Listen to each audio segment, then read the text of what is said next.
When someone has a passion for what they do, it comes through in the product they provide their customers. Just ask LaRocco's Pizza's new owner, Jason Johnson, about their crust. They make it every day and let it rise for a minimum of 24 hours before they use it for their pizza. And his staff doesn't want to do anything they won't be the best at, and you can taste it in their pizza. LaRocco's Pizza, just a half block north of the I-470 Engage Boulevard exit. Come taste the difference. It's time for Real Estate 101 with the Karey Brown team from Preferred Advisors. Good Saturday morning to you. This is Karey Brown, Associate Broker with eXp Realty and the Preferred Advisors team. This morning I am here with Robin Hannigan. Robin is an appraiser with Keller Craig & Associates. Good morning, Robin. Good morning. So Robin is an amazing appraiser. She's been appraising for how many years? 39 this summer. So not a newbie. No. And so I'm really excited to have her on because I find over and over and over again that people really don't know what appraisers do and how important that they are to a real estate transaction. And then people that think they know what they do have a really wrong conception of what it is that they do. So let's start with the difference between a home inspection and an appraisal because people just don't get that. The primary function of an appraisal is to determine value. And we do inspect the home, but it's not as in-depth. An inspector, takes apart the furnace. They take the box off the front off of the electric box. They just do a lot more invasive type of inspection. We do a more general inspection. We're looking for things like how old the mechanicals are, the roof, the interior updates, things like that, on a more general scale. If it's an FHA or a VA appraisal, then we do a little bit more in depth. We have to meet those government program guidelines. Things like no peeling paint, safety, security, soundness are issues there. So when it comes to a home inspection, so that you guys really get the difference, because even my best friend, who just totally cracks me up, she doesn't live in the state, she was like, well, the bank sends out a home inspector. And I'm like, girlfriend, they send out an appraiser. It's not the same thing. And she was like, well, I don't understand. And so I had to explain to her the difference. And one is looking at value. Yes, they're going to see if the water turns on, if there's any leaks, if there's peeling paint and all these things. But a home inspection is components. They run all the water at the same time. They make sure that the water pressure is all right. They get up on the roof. Not every appraiser even gets on the roof anymore. Very few appraisers get on.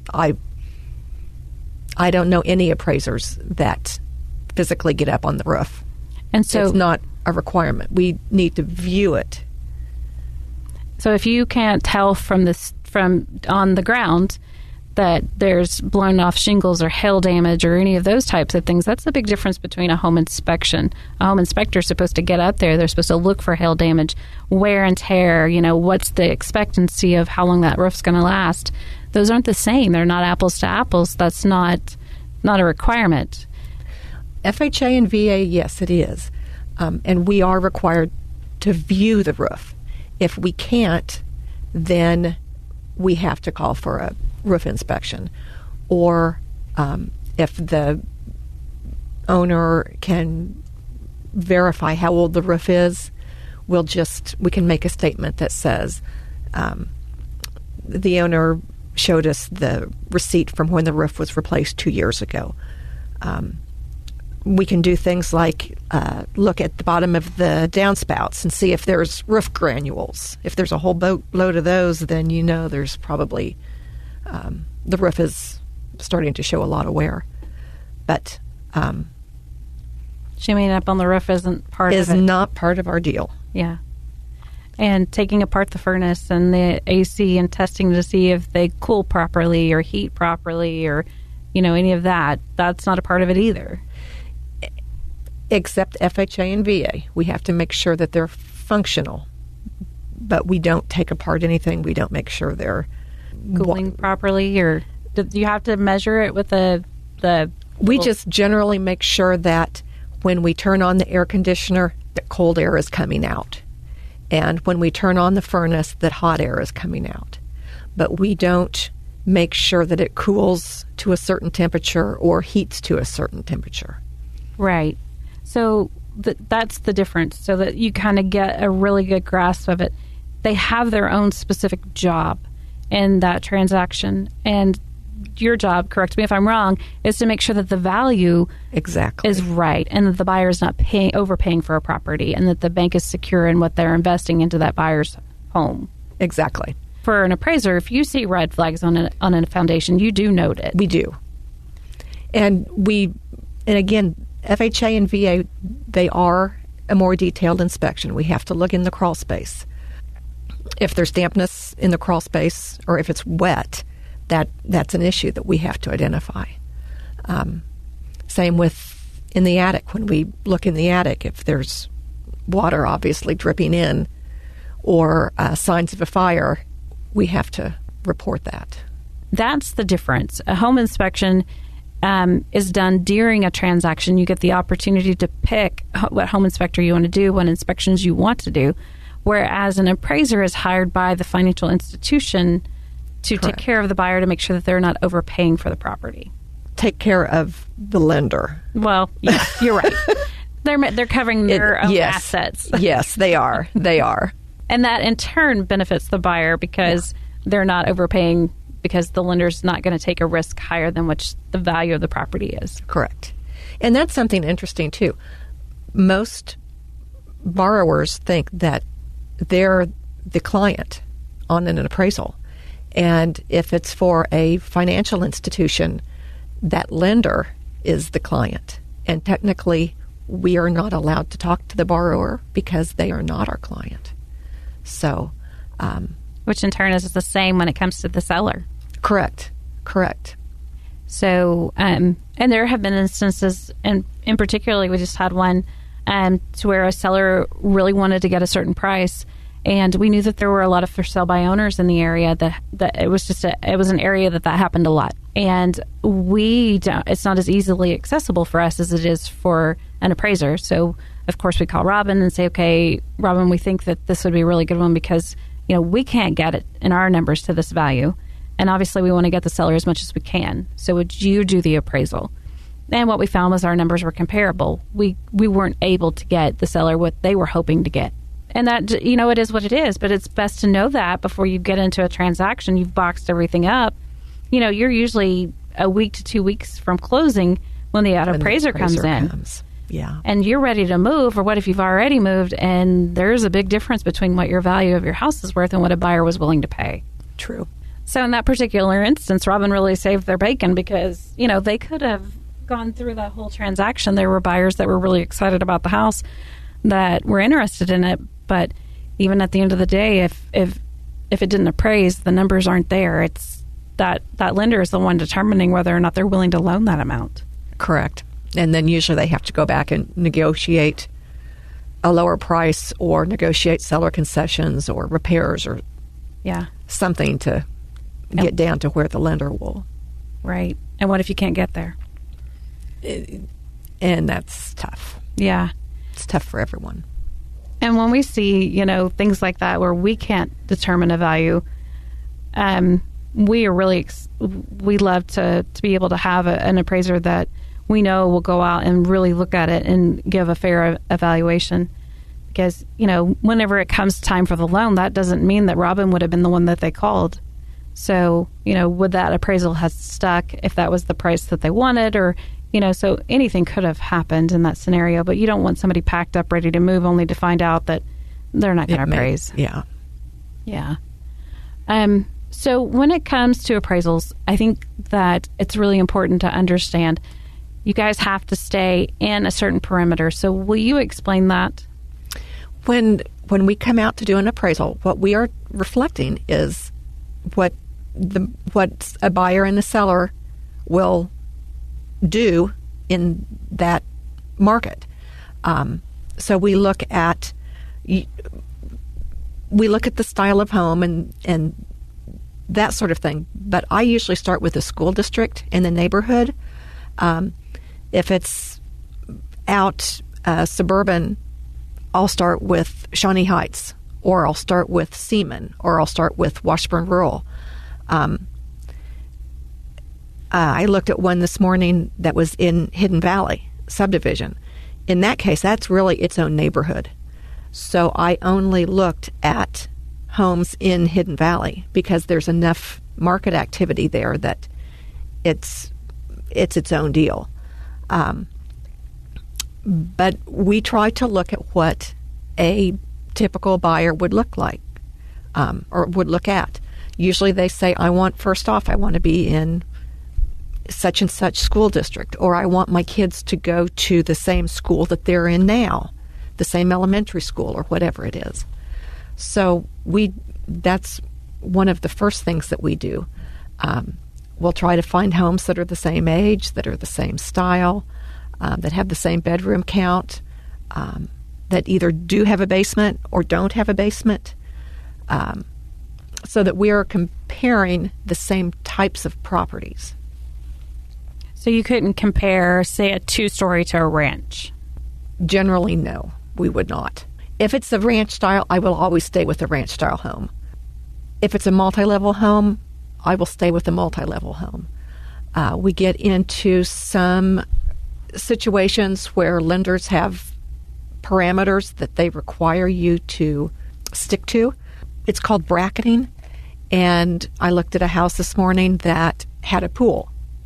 So at least one of my comps has to have a pool. If it's a home that has only 2 bedrooms above grade, a lot of times we have to have at least 2 comps that are 2-bedroom homes above grade. We always have to have at least one sale or one comp that's higher, if it's a sale, that's higher than the contract price of the subject, and at least one that's lower than the subject price. We always have to have one that's, if they're not all the same size and square footage, we have to have at least one that's higher and one that's lower, so that all of those things are bracketed.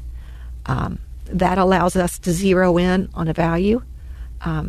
If you're adjusting everything one way, if you're increasing everything, there's no checks and balances to verify if you're going up too far. But when you bracket, some things go up, some things go down, and if you are making an inappropriate adjustment, it will be obvious because you're skewed. I know whenever we do ours, we try and do sales, as many sales as possible, and then pull out a couple of actives. But when we're doing them, we're doing the adjustments to try and get them to be apples to apples, and we look for a pattern.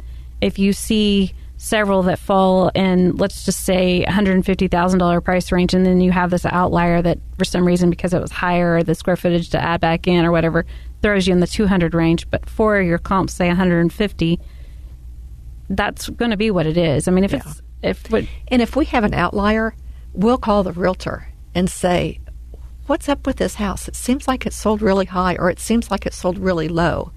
And that's kind of like the rest of the story, so that we know if that is maybe a newer comp and values are trending up, or if there's something wrong, or if it was totally redone and not even the photos represent how good a home it was. Right. Or say you had a cash buyer that didn't do an appraisal. Mm-hmm. A lot of times we see value issues with homes that are for sale by owner, because a lot of times those people, the sellers, they want the most money they can possibly get. So they don't want to pay a commission, but they also want top dollar for their home. And the buyers a lot of times will say, hey, I'm getting a good deal because they're not paying a commission.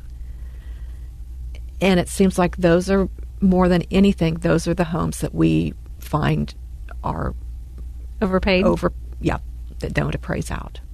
And I can't tell you how many for sale by owner stories that we've heard that that is the case. The buyer, just wanted to appease the seller and, fine, we'll go without representation, and we didn't get inspections because the seller didn't want us to. That should be red flag number 1. Yep. Number 2, well, we did appraisal, but it came in a little low, and the seller says, well, if you want the house, you've got to pay it. So we paid over and above, And then they have to sell shortly thereafter, and they're upside down. Yeah. Guess who's going to not make back what they paid? Yeah. Yeah. So it's always important to have an agent involved. I know that sounds kind of self-centered or self-serving when you're talking to an agent, but we see it every day. I mean, there are transactions that blow up even when we're involved because we can't get the two to agree.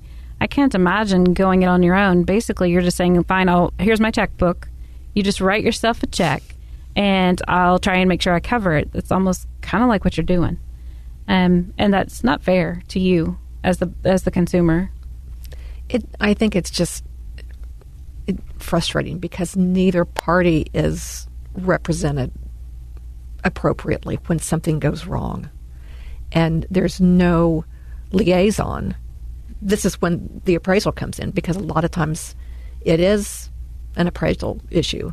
I guess more often, though, it's a home inspection issue. But if there's somebody representing the seller and someone representing the buyer, they each have a liaison to help work that out. Exactly. At FSBO, there's nobody. You're on your own. Yep. And if you've never sold a house before, and neither side is technically, if you've never bought, they've never sold, how are you going to get to closing? Who's telling you what to do to get there? There are so many steps involved, from title work to inspections to negotiating those inspections to ordering the repairs to making sure the repairs are done properly to getting it appraised to getting it reappraised if it wasn't adequate the first time to, are the numbers right at closing? Mistakes happen. Yeah. So there's so much involved that it just, to me, it's just like a risky thing to do with your most valuable asset. True. We are going to take a quick word from our sponsors, and we'll be right back. Southwest Topeka has a good neighbor. State Farm agent Jim Garrison, now at 29th and Urish. If your current insurance situation has you going around in circles, get off the roundabout and stop in and meet Jim and his wonderfully efficient staff. Let Jim Garrison give you a quote and make the Garrison comparison. He's confident that with State Farm's competitive rates, the right coverage, and his unmatched service, you'll want to make him your new insurance agent. Like a good neighbor, State Farm is there, and Jim Garrison is there for you, northeast of the roundabout at 29th and Urish. When someone has a passion for what they do, it comes through in the product they provide their customers. Just ask LaRocco's Pizza's new owner, Jason Johnson, about their crust. They make it every day and let it rise for a minimum of 24 hours before they use it for their pizza. And his staff doesn't want to do anything they won't be the best at, and you can taste it in their pizza. LaRocco's Pizza, just a half block north of the I-470 and Gage Boulevard exit. Come taste the difference. Thanks for joining us again. This is Karey Brown, Associate Broker at EXP Realty and Preferred Advisors team. And I am back with Robin Hannigan. Robin is an appraiser with Keller, Craig & Associates. And we've been talking about what goes into an appraisal. So, Robin, tell us what do you do whenever you go out and look at a property? The first part of the appraisal is looking at the property itself. We go out, we thoroughly inspect all of the house. We need to get into every room. We take exterior photos. We take interior photos. For some appraisals, we have to take photos in the attic and in the crawl space. So all of those areas need to be accessible. When we walk in, I usually ask if the homeowners are there, I usually ask if they've been through an appraisal before, and then I explain kind of what I'll do. I tell them I'll walk through the house, I'll sketch a rough floor plan, make notes as I go through. I usually take photos at the end of each level. We measure on the outside. If it's a 1.5 story, we measure upstairs.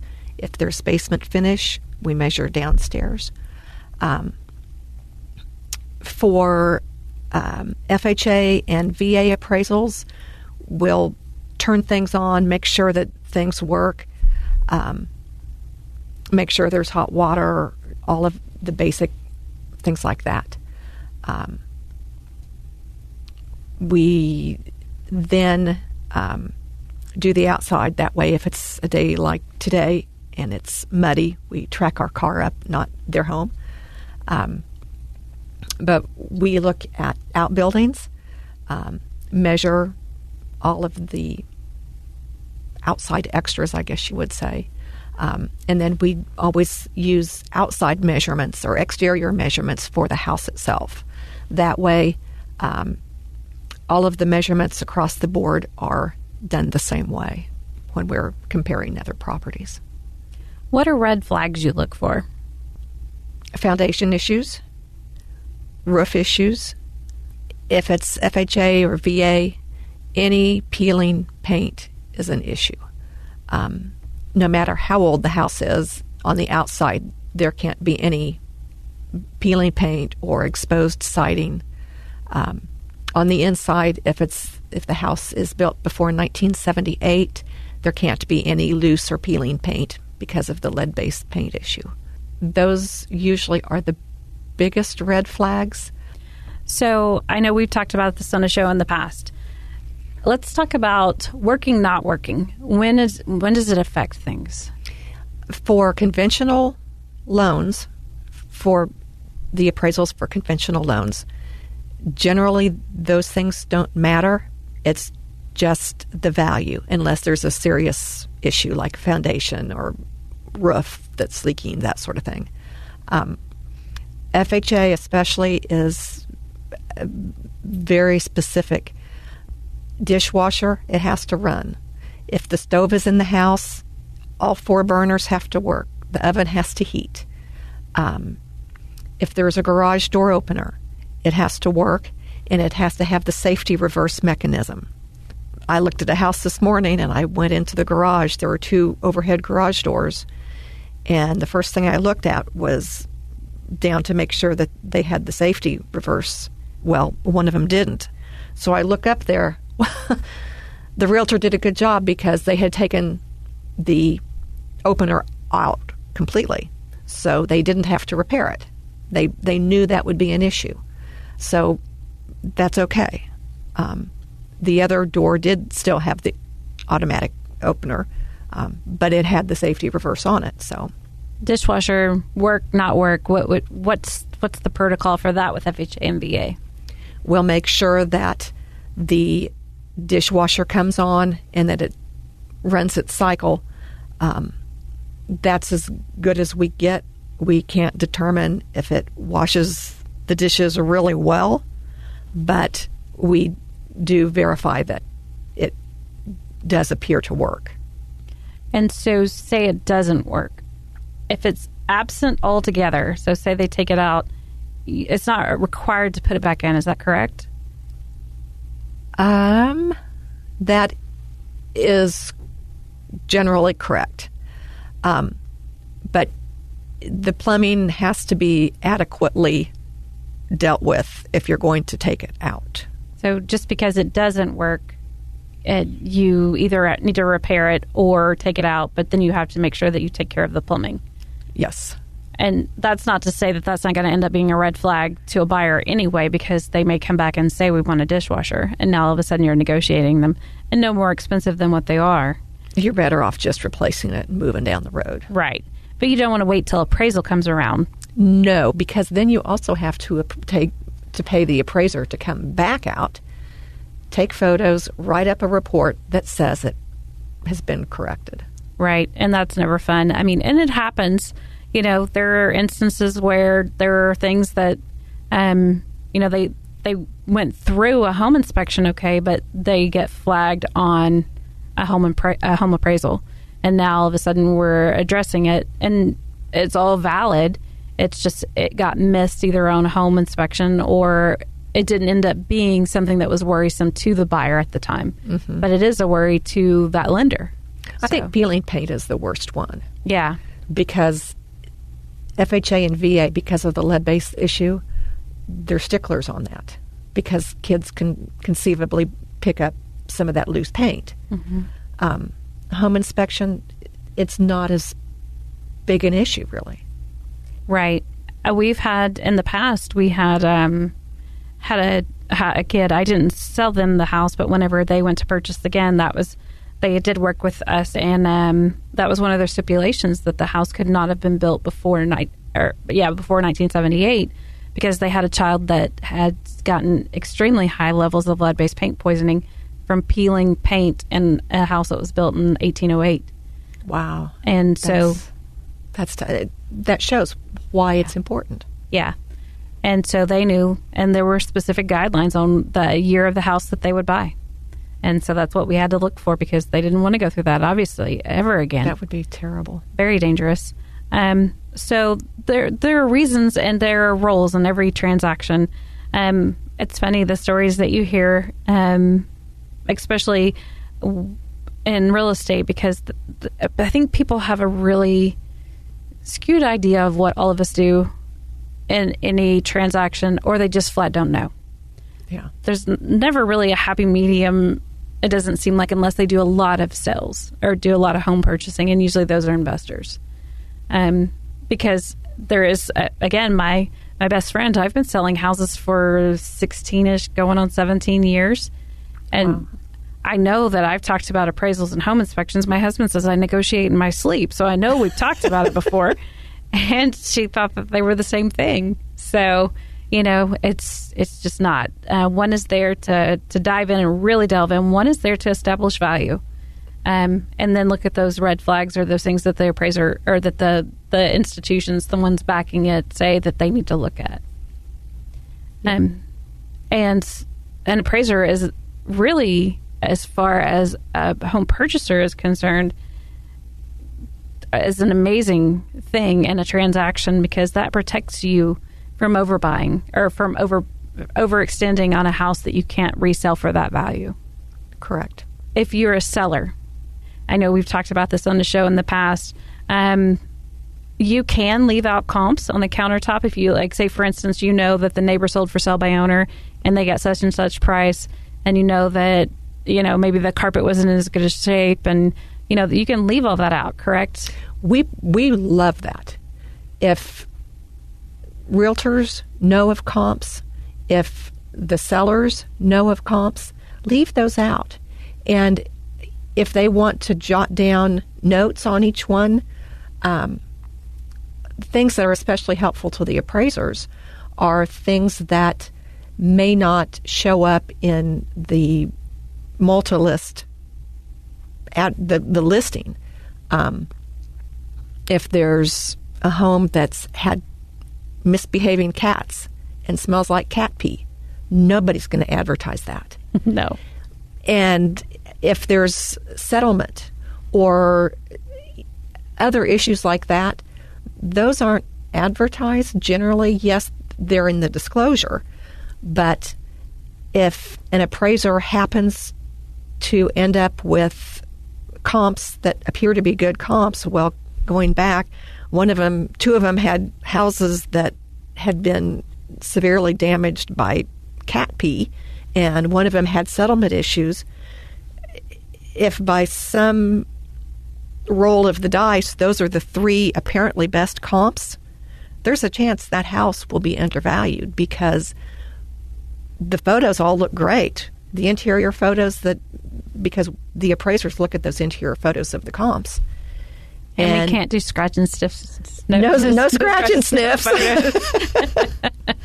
So there's, those are issues. And those are always helpful for an appraiser to know. And if you're looking to buy or sell, be sure and give us a call at 785-213-5188. Be sure and follow us on social media. You can find us with the Preferred Advisors team. Look up EXP Preferred Advisors team, or Topeka Home Advisors, or preferredadvisorsteam.com. You can search for houses in 4 different MLSs. And you can also find our buyers classes. We are teaching them in all English, Spanish, and Swahili. So be sure and check it out. Thanks for joining us on Real Estate 101. Thank you for listening to Real Estate 101 with the Karey Brown team from Preferred Advisors.